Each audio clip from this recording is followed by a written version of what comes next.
राज्यात विधानसभा निवडणुकीचं मतदान हे नुकतंच पार पडलेलं आहे। राज्यात सरासरी 65% मतदान झालेलं आहे। पुणे जिल्ह्यात एकंदरीत जर पाहिलं तर पुणे जिल्ह्याचा निकाल कसा असणार आहे याची उत्सुकता सर्वच मतदारांना आहे आणि याविषयी जाणून घेण्यासाठी आपल्यासोबत काही पत्रकार आहेत। सर, काय सांगाल, पुणे शहराचा निकाल काय असू शकतो? पुणे शहरातल्या 8 मतदारसंघाचा विचार केला तर आपल्याला 5-3 अशी परिस्थिती राहिली असं दिसतं आहे। महायुतीला 5 आणि महाविकास आघाडीला 3 जागा मिळतील। मुख्यतः हडपसर, कॅन्टोन्मेंट, माफ करा, पहिला वडगाव शहरी, त्याच्यानंतर कॅन्टोन्मेंट आणि हडपसर हे 3 मतदारसंघ कदाचित महाविकास आघाडीकडे जातील आणि उरलेले जे 5 मतदारसंघ आहेत ते महायुतीला मिळतील असं त्याचं तरी चित्र आहे।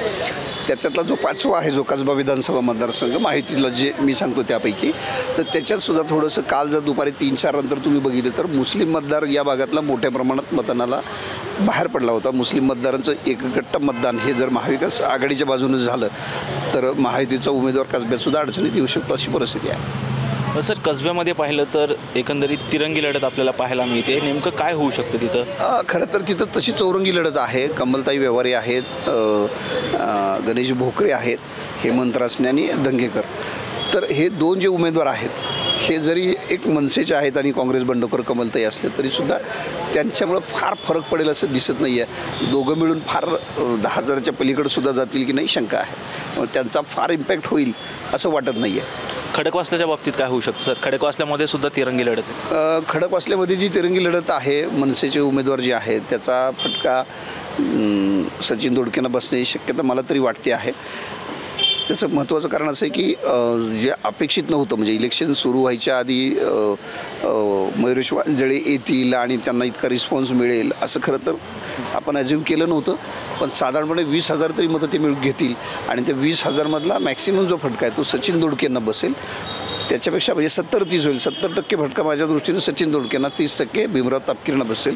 दुसऱ्या बाजूला महायुतीत अजित पवार असल्यामुळं अजित पवारांची त्या मतदारसंघातली जी काही ताकद आहे, रुपाली चाकणकर असतील, आपले विकास नाना दांगट असतील, या सगळ्यांच्या माध्यमातून जी काही ताकद आहे ती सुद्धा पुन्हा भीमरावांच्या मागं उभी असल्यामुळं आणि त्या मतदारसंघात बऱ्यापैकी कांबळाचं मतदान असल्यामुळं एकूण काय तर भीमराव तापकीर हे पुन्हा 4थ्यांदा निवडून येण्याची शक्यता वाटते। पर्वतीमध्ये काय होऊ शकतं? पर्वतीमध्ये सुद्धा तिरंगी लढत आहे, काँग्रेसचे बंडखोर रिंगणात आहेत। पर्वतीमधले जे काँग्रेसचे बंडखोर आहेत त्यांचं काय फार अस्तित्व दिसत नाही। मुळामध्ये ते प्रचारात सुद्धा फार नव्हतेच, त्यांनी बंडखोरी केली मात्र ते प्रचारात फारसे दिसले, त्याचा फारसा फरक पडणार नाही। त्याच्या एका प्रभागाच्या पलीकडे त्यांना फार काही प्रतिसाद मिळणार नाही आहे। जी थेट लढत आहे ती अश्विनी कदम वर्सेस माधुरी मिसाळ अशी होईल आणि तिथं माधुरी मिसाळांना काही अडचणी मला नाही वाटत। हडपसरमध्ये काय होईल? राष्ट्रवादी विरुद्ध राष्ट्रवादी लढत आहे, प्रशांत जगताप विरुद्ध चेतन तुपे। मी मगाशी जसं म्हटलं तसं हडपसरमध्ये मुस्लिम मतदार मोठ्या प्रमाणात आहे। मुस्लिम मतदार हा महाविकास आघाडीच्या बाजूनं राज्यभरात जाणार आहे। अर्थात चेतन तुपे आणि त्यांचा एकूण परिवार जर आपण इतिहास लक्षात घेतला तर मुस्लिम मतदार त्यांचा फॉलोअर मोठ्या प्रमाणात त्यांच्या अगदी वडिलांपासून राहिलेला आहे। मात्र आत्ता ते महायुतीमध्ये असल्यामुळे त्यांना त्याचा फटका बसेल, कारण मुस्लिम मतदार मी आत्ता म्हटलं तसं महाविकास आघाडीकडे जाईल। पण तिथं गंगाधर बदे नावाचे एक 3रे उमेदवार आहेत, त्याचा फटका पुन्हा महाविकास आघाडीच्या उमेदवाराला बसण्याची जास्त शक्यता आहे। प्रशांत जगताप महाविकास आघाडीचे उमेदवार आहेत। प्रशांत जगताप हे स्वतः त्या मतदारसंघातल्या एका बाजूला आहेत, म्हणजे खरं तर ते कॅन्टोन्मेंटमध्येच आहेत आणि एकूण जो हडपसर मतदारसंघ आहे त्या मतदारसंघात त्यांचा तसा फारसा प्रभाव नाही। शेवटच्या 3 दिवसात शरद पवारांनी बरीच सूत्र त्या मतदारसंघात हलवलेली आहेत। तरीसुद्धा मला असं वाटतं की तो जो गंगाधर बदेंच्या रूपानं जो काही फटका बसणार आहे तो प्रशांत जगतापांना जास्त बसेल आणि त्यामुळे कदाचित चेतन तुपेंना पसंती मिळू शकते निवडून येणे। सर, वडगाव शेरीच्या बाबतीत काय होईल? कारण सुनील टेंगरे यांना राष्ट्रवादीने अर्थात अजित पवारांनी उमेदवारी दिली, दुसऱ्या बाजूला जगदीश मुळीक नाराज होते, याचा कुठं फटका बसेल वाटतं का? आणि राष्ट्रवादी विरुद्ध राष्ट्रवादी लढत आहे, कोण बाजी मारेल? तिथं राष्ट्रवादी विरुद्ध राष्ट्रवादी लढत असली तरी जगदीश मुळीकांची स्वतःची जी काही ताकद आहे ते किती जरी इच्छुक असले तर पक्षाचा आदेश मानणार माणूस आहे, त्यामुळे तो काही बापू पठारेंना मदत करेल असं मला बिलकुल नाही वाटत। ते सुनील टेंगरेंना होईल तेवढी मदत करतील आणि तरीसुद्धा या मतदारसंघामध्ये आज विजयाची शक्यता ती बापू पठारेंची जास्ती आहे. कारण बापू पठारेंनी गेल्या 2 महिन्यामध्ये ज्या पद्धतीनं सर्व पातळीवरती आघाडी घेतली, नातीगोती एकत्र केली, जे नातेगोतीतले लोक संतोष भरणेसारखा त्यांचा जो भाचा होता तो दूर गेला होता, त्याला जवळ आणला, त्याच्या माध्यमातून त्याचे समर्थक जवळ आणले, अशी केवळ संतोष भरणेच्या रूपाने त्यांनी 10 ते 12,000 मतांची बेगमी केलेली आहे.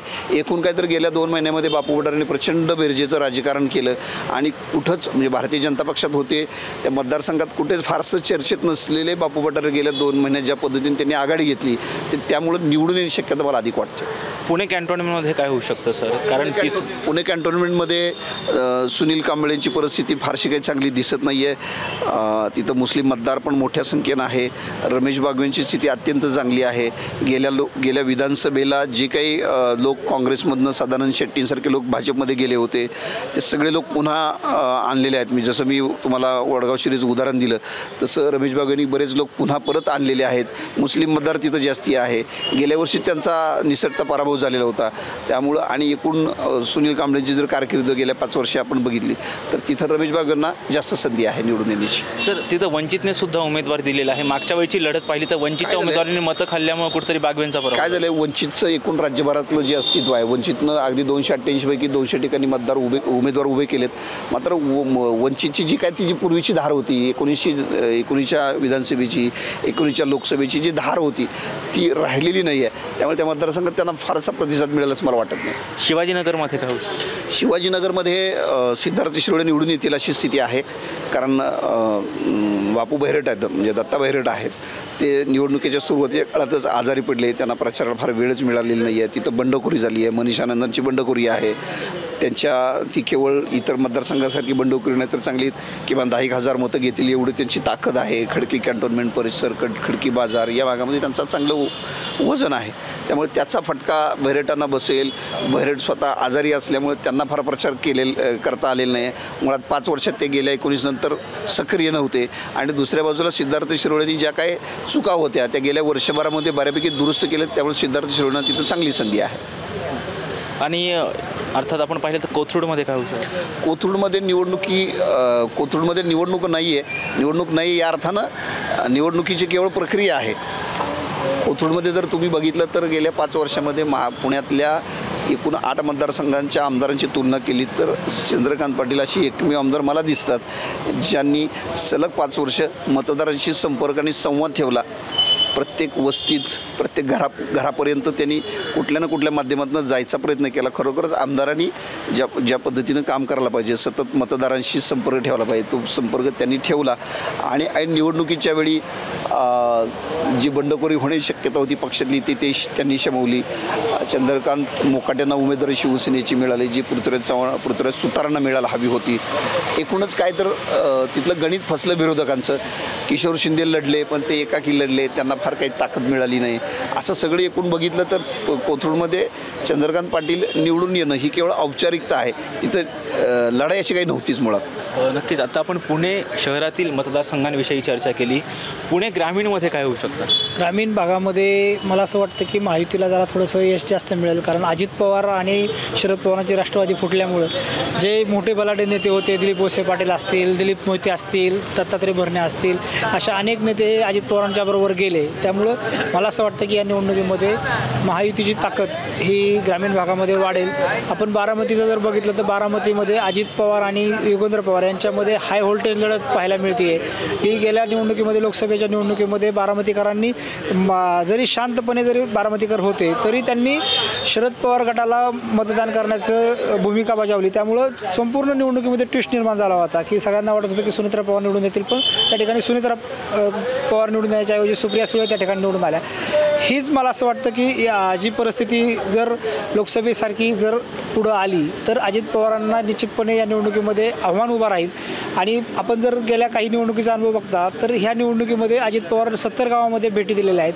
अजित पवारांना बारामती मतदारसंघामध्ये अडकून ठेवण्यामध्ये शरद पवार यशस्वी झालेले आहेत. योगेंद्र पवार हे उच्च शिक्षित तरुण आहेत, त्यांना संधी द्या, हे जे शरद पवार आव्हान करतायत.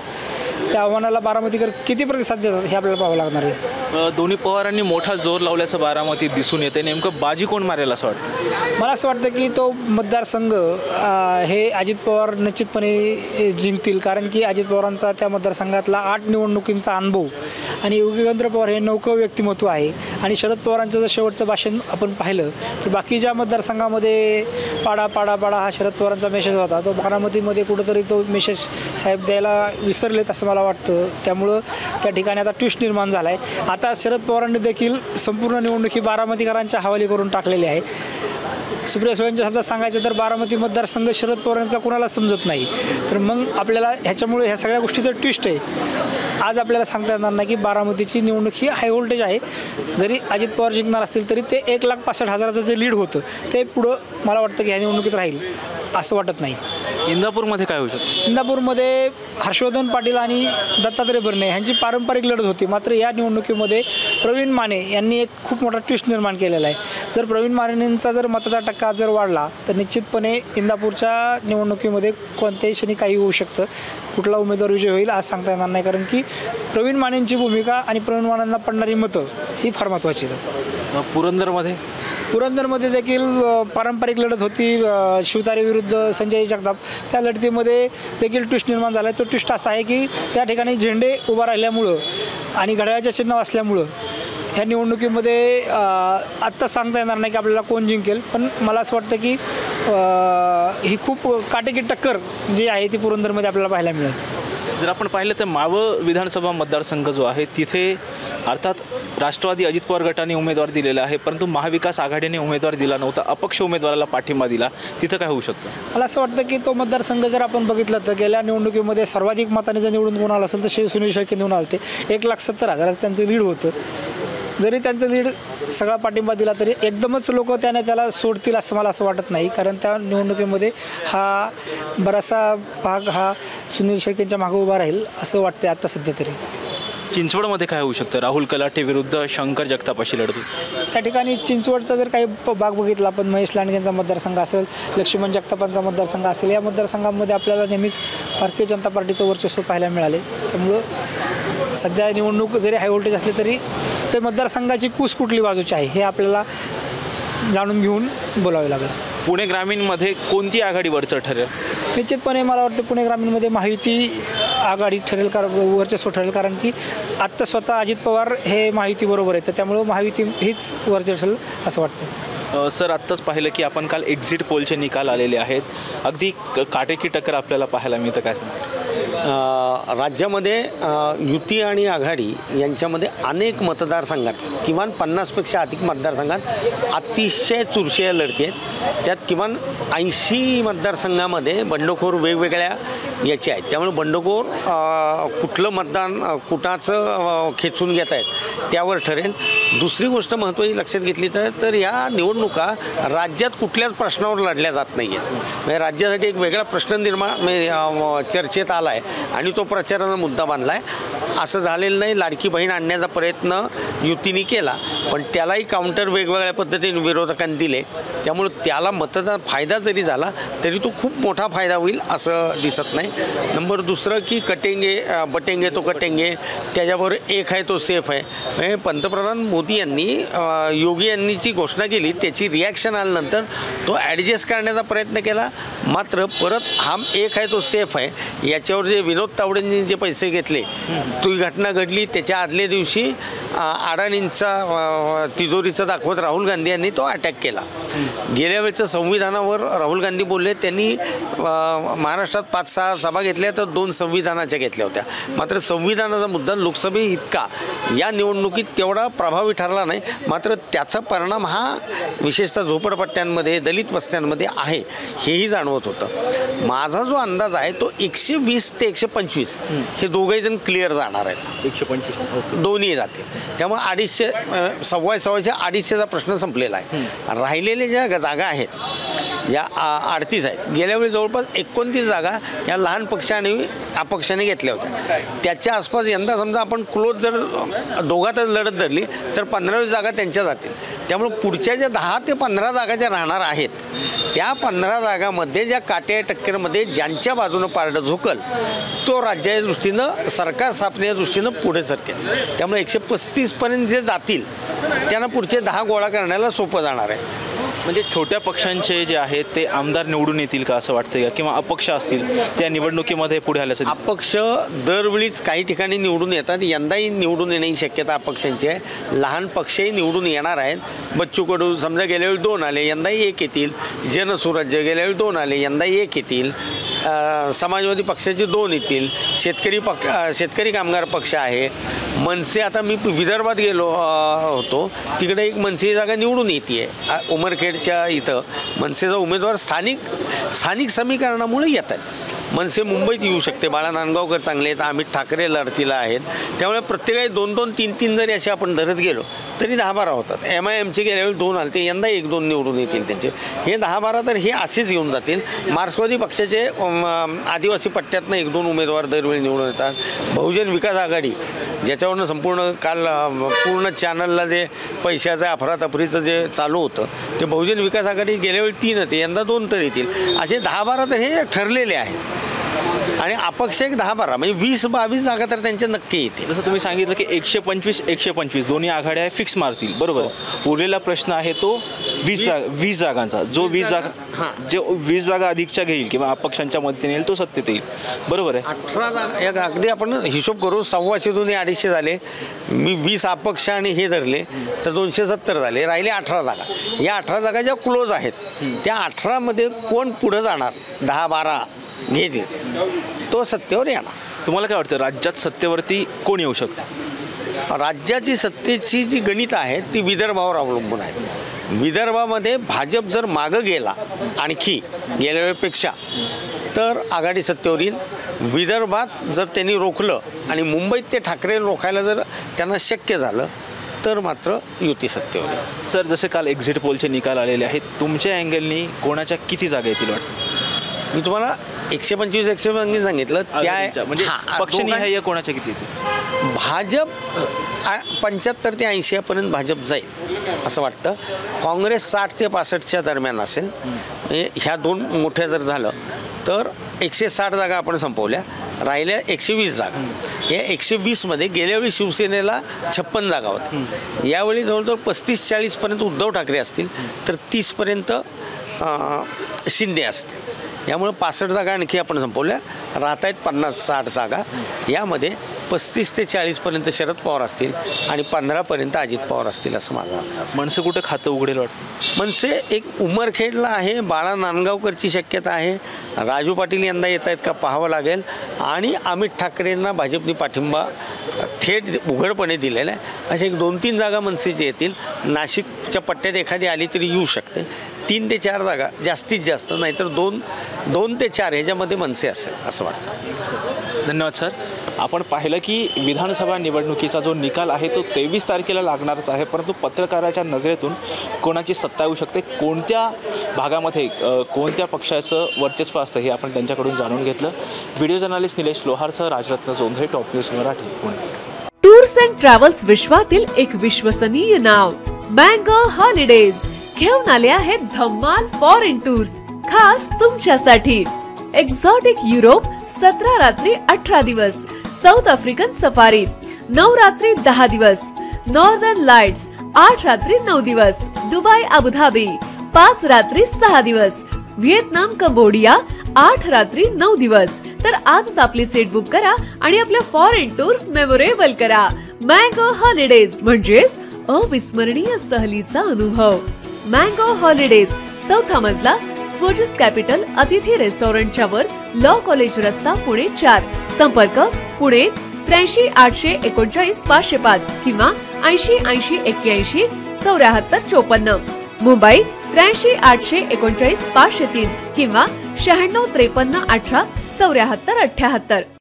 Come on guys, hurry up. अरे सुन ना, एक ब्रेक ले लेते हैं. Guys, I'm telling you, तुम लोगों को सही से ट्रैकिंग नहीं आता. But that's okay, you can learn. रोज का ढक्कन देना. तो ये रेड वाला है, सही वाला देना. अबे ढक्कन, पहले तो सही पानी पीना.